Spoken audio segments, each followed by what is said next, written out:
Yo, what's going on, snipers, and welcome back to our Albuquerque Aliens Draft Glory franchise mode here in NHL 25. So in last episode, if you did not catch it, we had the season simulation, and we weren't really too sure what to expect, obviously, because we did let go of some big players in the offseason, but the team did really well. We finished 50-24-8 and have made the playoffs. And in the first round of playoffs, we are going to be taking on a former player in Tulipov, who is with us for a long time.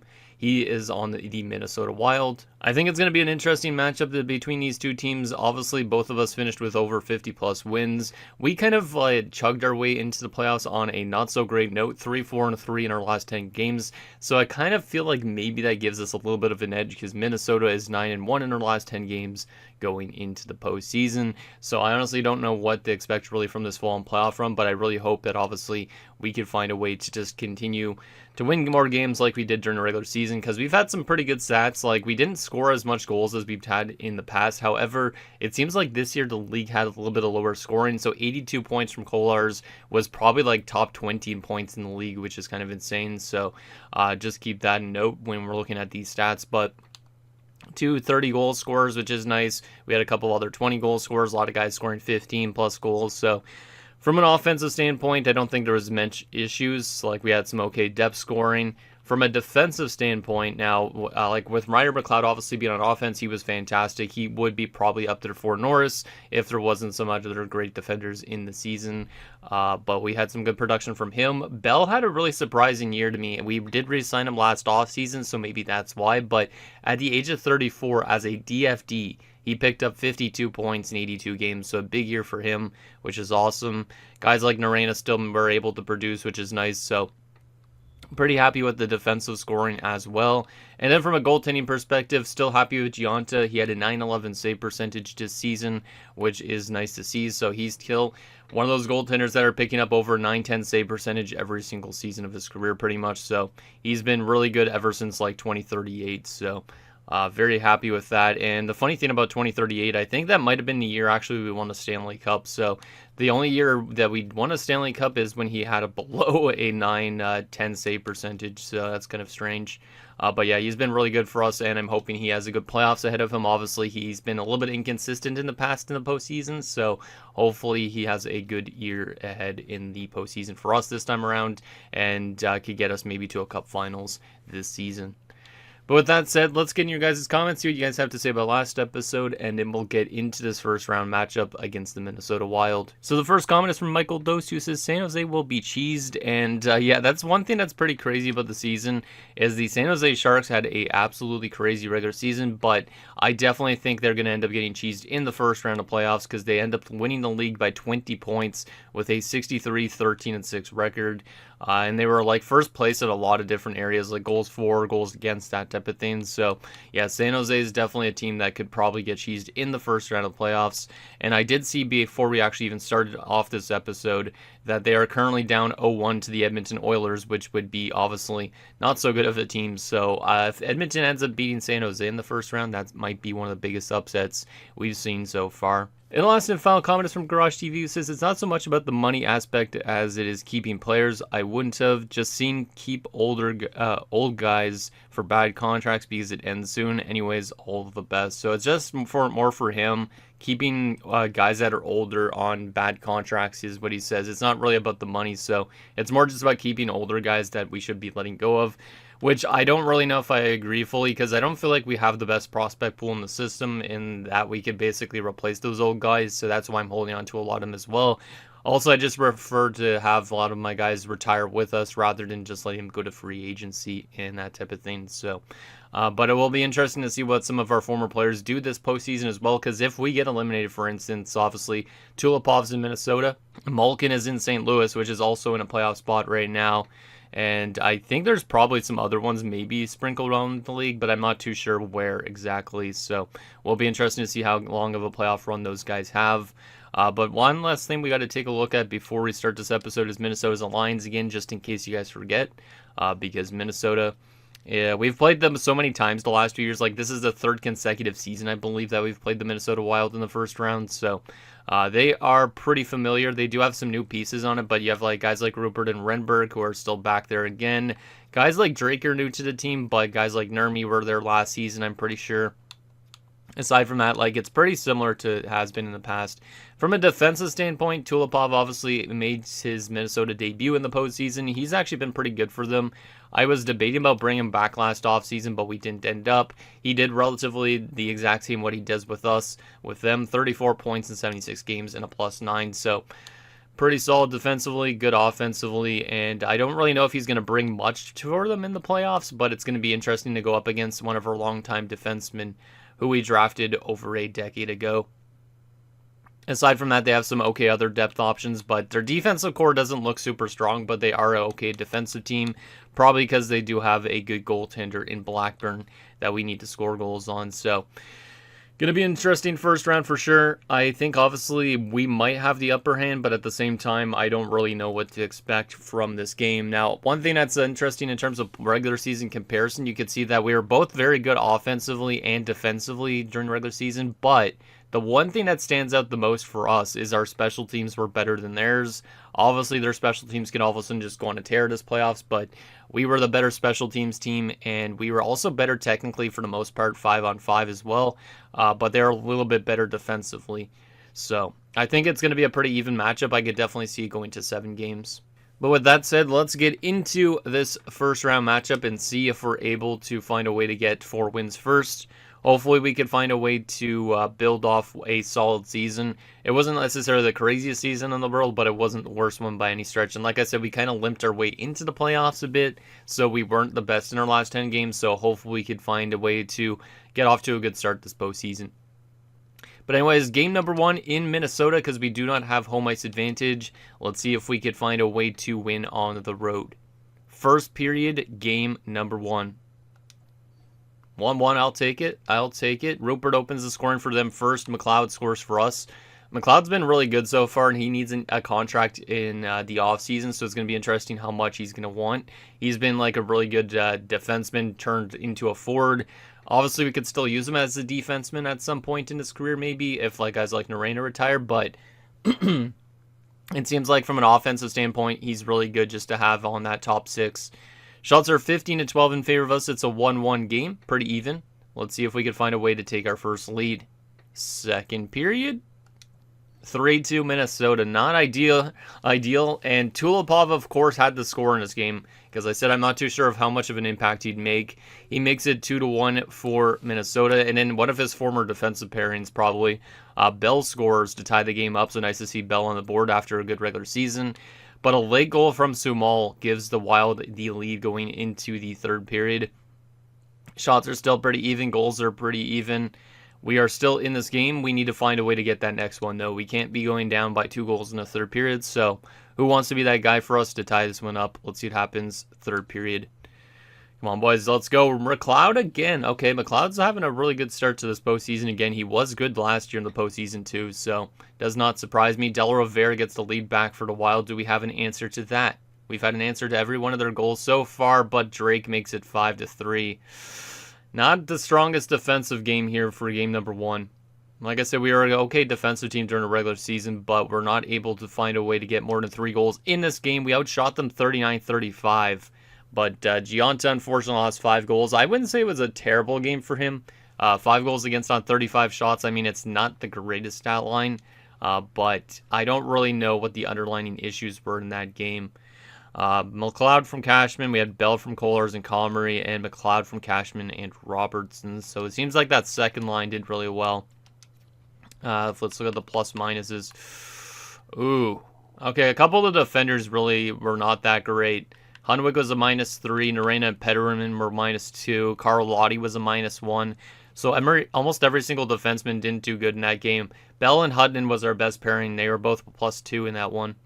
And then from a goaltending perspective, an 857, I guess it is a kind of a bad stat line for Gianta in that one.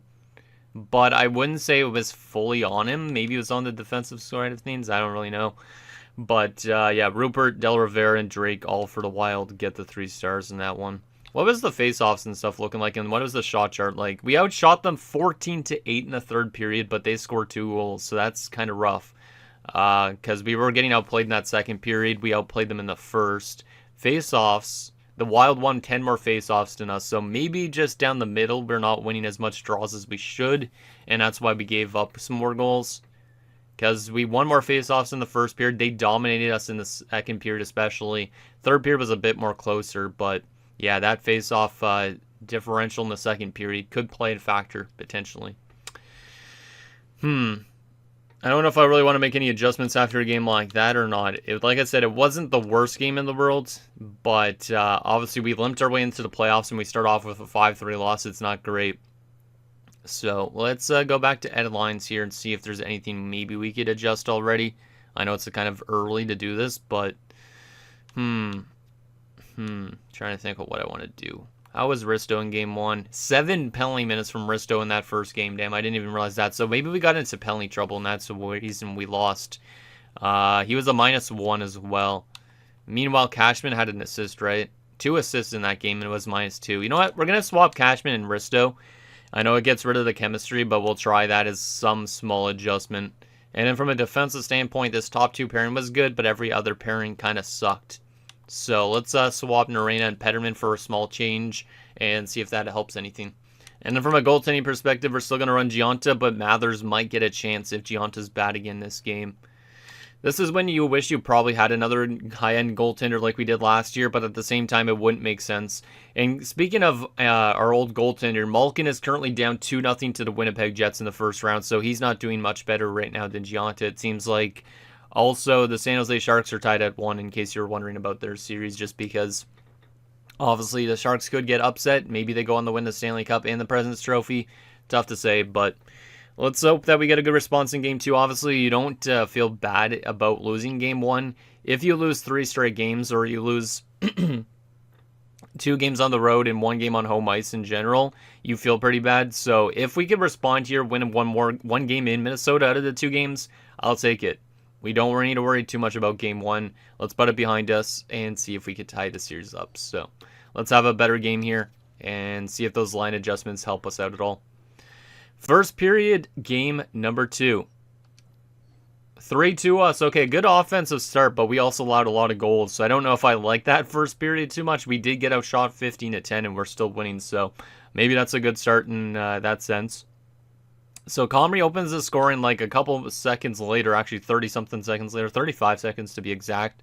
Del Rivera scores basically to tie it up, but then literally 3 minutes or so later, Ristolainen gives us the lead. Afanasenkov then ties it up a couple minutes later on the power play, and a couple minutes after that, McLeod gives us the lead with his 3rd goal already of the series. So McLeod's scoring a lot of our goals so far at this point. Not a great defensive / goaltending first period. Actually, it was okay, I guess, considering we were being outshot, but definitely a good offensive first period for us. 3 goals on 10 shots. Let's see if we could keep that momentum rolling into the second period. Second period? 3-3. They tied it up. It's Kondratiev late in the period, so they're still out shooting us only by a little bit, but it's a tie game again. So this is a pretty damn close series, I feel like. Last game was one that we could have won if we had a better third period. This one, hopefully we can find a way to get that next goal. Like I said, the shots are pretty even, 25-23. Goals are even. Let's see if we could get back that lead. We haven't scored since the first period. Let's see what happens. Come on, boys. Let's get that next one. Maybe it's going to be McLeod again, considering he's been scoring so much. Power play for us. We do not score on it. That took time off the clock, which is sometimes good. Power play again for us. We do not score. We need our power play to be contributing there. That's why our special teams are good during the regular season. Final few minutes, and we are going to overtime in Game 2. So another close one here in Minnesota. Shots are 36-32.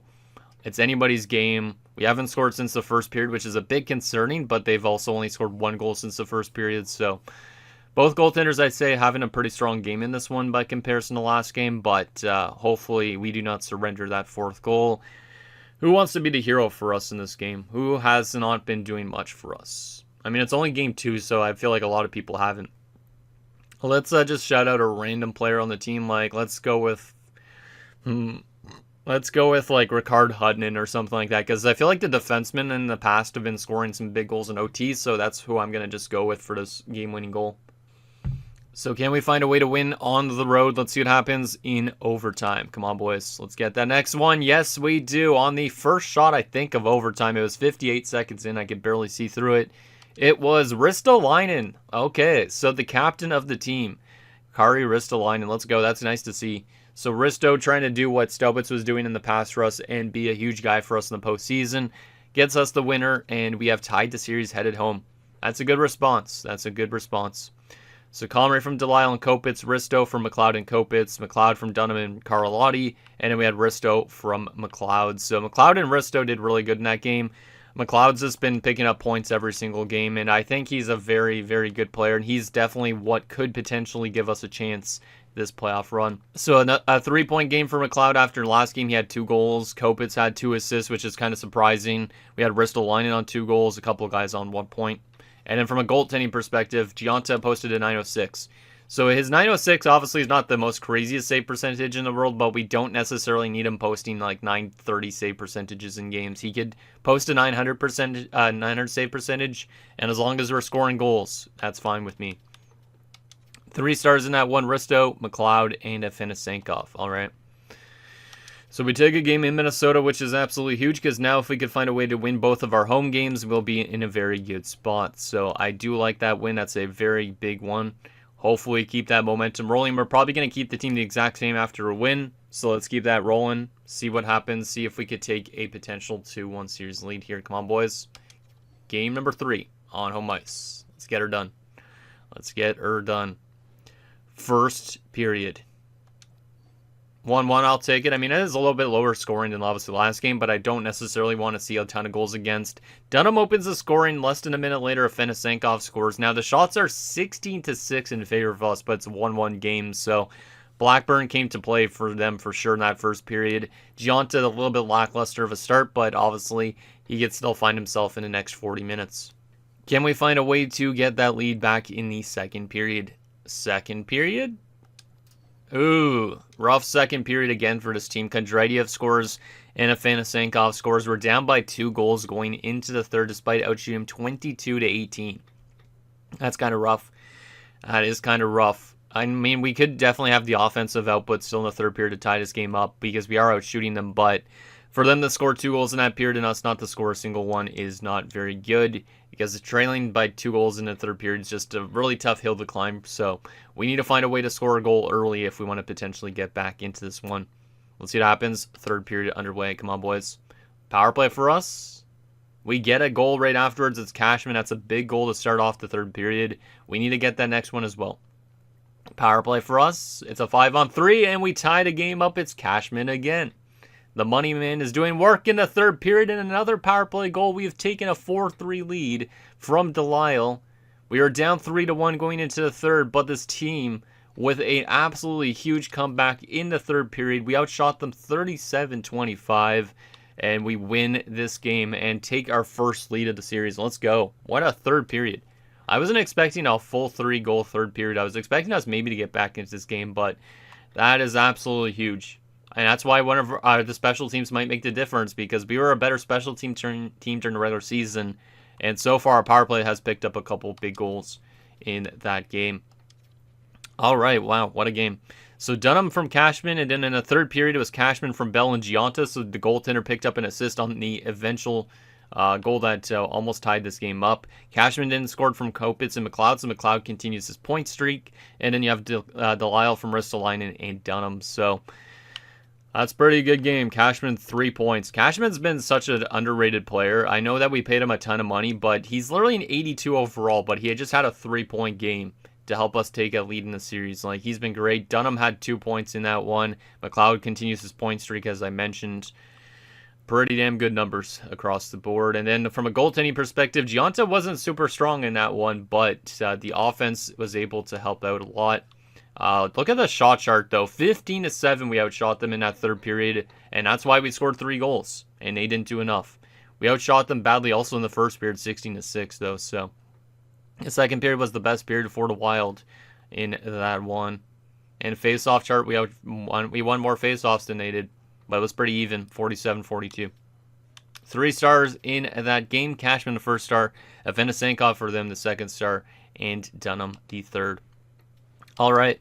So we have our first lead of the series. We've won back-to-back games. They have been close games where Minnesota could have won both of them, but we do win both. So I honestly don't think it's warranted any line changes. Let's keep it rolling. We could have won probably game number 1 too if we didn't buckle a little bit late. So let's see if we could take a 3-1 stranglehold on the Wilds and win both of our home games potentially. Or are the Wild going to take one of our home games like we did to them? Let's see what happens. Come on, boys.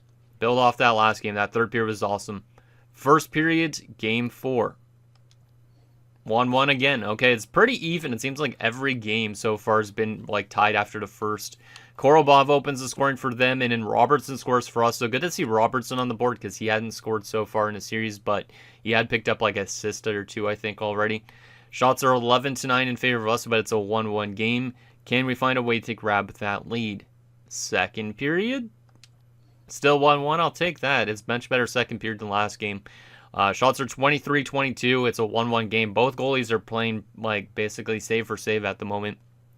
It's been a very stalemate-esque game. Who's going to be the one to take the lead? Obviously, we had a really good third period last game. Maybe we could have a good third period in this one as well. Let's see what happens. Third period underway. Come on, boys. Let's get that next goal. Let's get that next one. So far, the Wild are getting more shots in this period. Penalty kill. A long penalty kill. I don't know who took that penalty, but that was kind of a dumb penalty to take. But we killed it off, and then Dunham scores right afterwards. Absolutely huge. That momentum in Kopitz makes it 3-1. A huge penalty kill results in us getting 2 goals afterwards, and we have taken a 3-1 series lead with a 3-1 win. Final shots 35-35 at the end of that game. So a huge game from Gionta in that one. He made some big saves probably on that penalty kill. But we have taken a 3-1 series lead, which means we're 1 win away from the second round. And not getting necessary. Actually, I guess it wouldn't be cheesed considering they finished above us, but you know what I mean. Robertson from Bell and Comrie, Dunham from Cashman and Karlotti, and Kopitz from Hunwick. So McLeod's point streak has come to an end, but now Cashman's been on a little bit of a tear as of late, which is good. Let's take a look at some stats here. A lot of guys on just 1 point. Nobody had multiple points in that one, so that's exactly the type of effort you want to see. And a 971 from Gionta. So he still has some of these really, really good games as well. 3 stars in that game. Gionta first star. Dunham the second star. Robertson the third star. All right. So we're 1 win away from the next round. We have won both of our home games. We won 1 road game. It's still been a pretty close series in terms of goals for versus goals against, but we are 1 win away, and that's all that matters. And apparently the Sharks actually were not able to get cheesed in that first round. I'm kind of surprised. They did lose the first game, but then they won 4 straight. Meanwhile, the St. Louis Blues are down 3-2 right now, so Malkin's trying to get his team back in against the Jets, apparently.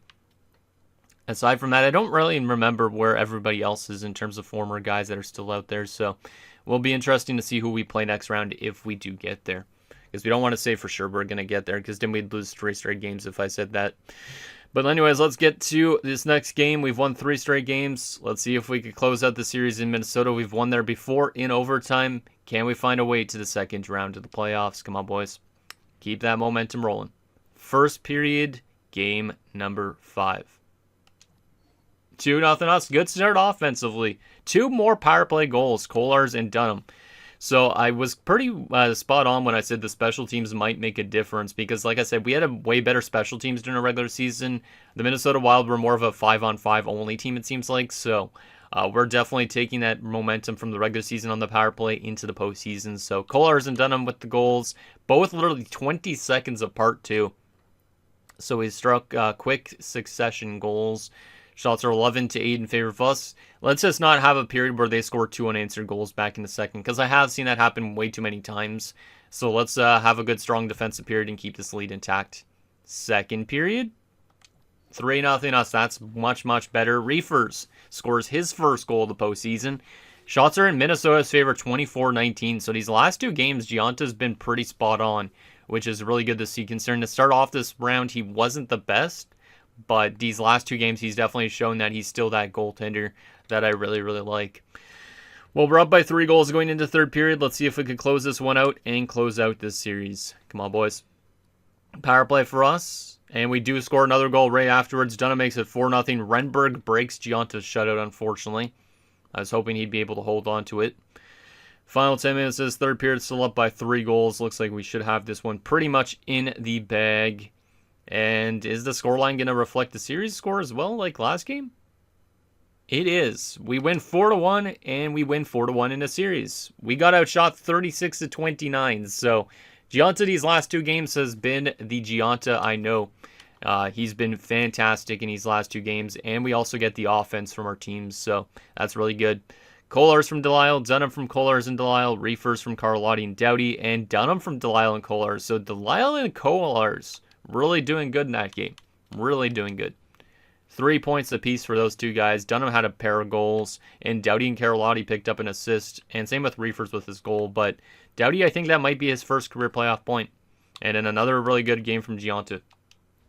Back-to-back 970s plus save percentages. He gets first star, Dunham second star, Kolar's the third star.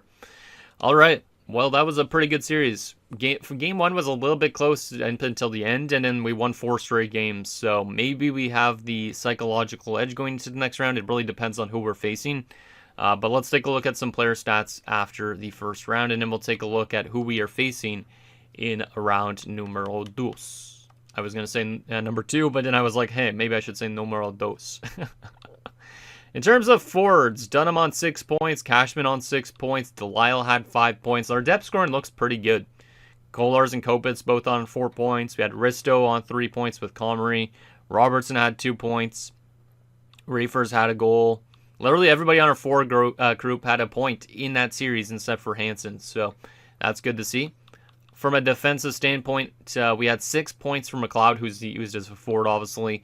Bell on 3 points, Carlotti on 3 points, Hunwick on a point, and then nothing from Hutton and Petterman or Norena so far, so hopefully those guys get going a bit. And then from a goaltending perspective, Giunta a 920 save percentage through 5 games. Mostly because of those last 2 games, though, because if we look at his game-by-game stats from that round, Game 1 an 857, then he gets up and gets a 906, which is good. An 880 in that win is kind of surprising, but the last 2 games, both a 971 and a 972, so he is definitely on the upwards trajectory. Hopefully he keeps that momentum rolling into the next round. Now the question is, who are we playing in round number 2? I honestly have no idea. I feel like it's going to be the winner of the Winnipeg-St. Louis series potentially, but I honestly don't know how this stuff works really, so let's see. The AHL team also made the playoffs this year? Yeah, they did. Okay, shout out to Burnaby. Burnaby being in a playoff spot. That's nice to see. Or in the second round, actually, I guess, too, for that matter.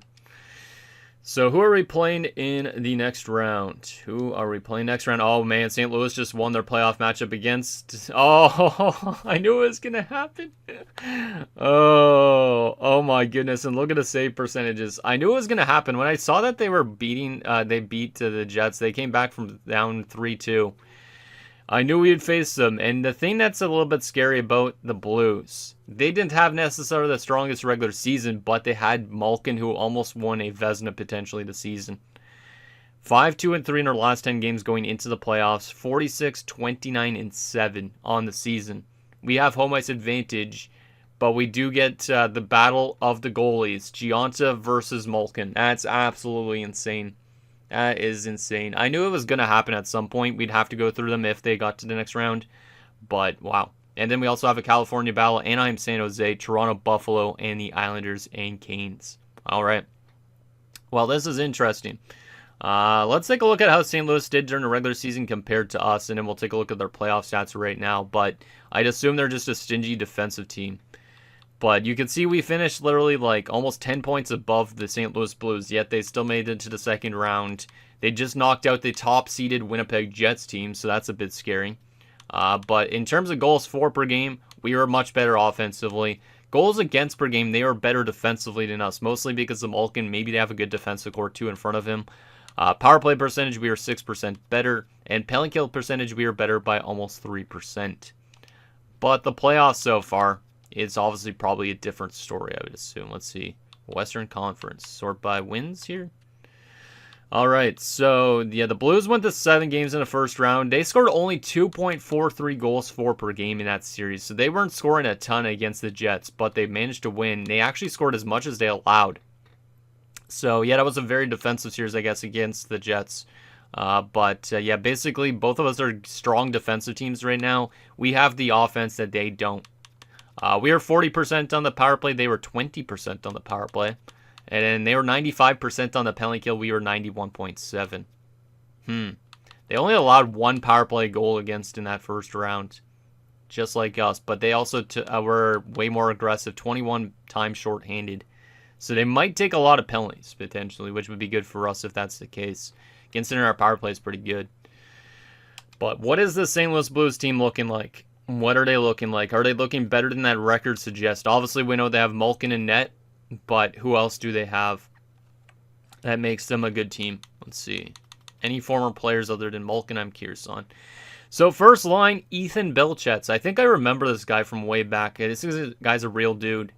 But yeah, I think I remember him from way early in the series. 37 years old at this point. He's playing with, what's your name? Dmitry Sherov and also Bernard Brossoit. I feel like I recognize Brossoit. That's an okay top line. It's a bit weak with Belchets, but it's not bad. Belchets does have an X factor. Second line, I think I recognize this guy too. Carter Hennessy. Oh, yeah. Oh, my goodness. Carter Hennessy is playing with Malkin. Of course, we're going to have to go through more former players and potentially one of our last playoff runs, but I almost completely forgot about Carter Hennessy. I was like, I recognize that name, but he has not played with us in like 5 years. It felt like it was been a lot longer than that, but he's been a pretty good player with the Blues, 50-point guy. He was one of those guys that didn't get to play a lot with us. Like, he played 2 seasons, and then I just could not afford to give him a ton of money, I think, because I had to prioritize other dudes, but damn. 5 points in the playoffs this year in 7 games. He had that exact same stat line last year, which is kind of funny. All right. So shout out to Carter Hennessy. Didn't he actually make a debut for us in the NHL playoffs? I think so, because he played only 2 NHL seasons with us, but 3 playoff years. So he was a part of that cup-winning team of ours in 2038. No, he was not. Was 2038 the year we lost in the finals and then we won it earlier than that? I don't remember. But apparently he was not on the cup-winning team. Maybe it's because he didn't play in the regular season, but it doesn't say that he has any cups, so kind of surprised. Anyways, third line has Drew Sauer. What's your name? Vladislav Spruks and Cameron Brunette. All right. Fourth line has Vili Natinen. Also, Marcus Nicholas. All right. And what's your name? Thomas Erzberg. A lot of these guys, I don't even know who they are. Obviously, Hennessy I know because he played with us. Kincaid seems kind of familiar. He was always drafted by St. Louis, so we probably played him in the past, but a lot of these guys I don't really know. In terms of that forward group, I could see definitely why they weren't super good during the regular season in terms of record, but they have the good defense probably in goaltending. Defensively, they still have Lapalainen and DuPont after all these years. I do remember that pairing quite well. Because when we did play the St. Louis Blues a lot in the playoffs back in the early days of, I guess, of the series, DuPont and Lapalainen were, they're always their 1-2 punch. DuPont has dropped down to an 84 now at this point, and Lapalainen still a high 88 overall at 34. So pretty good 1-2 punch. Second pairing has Miroslav Ozens.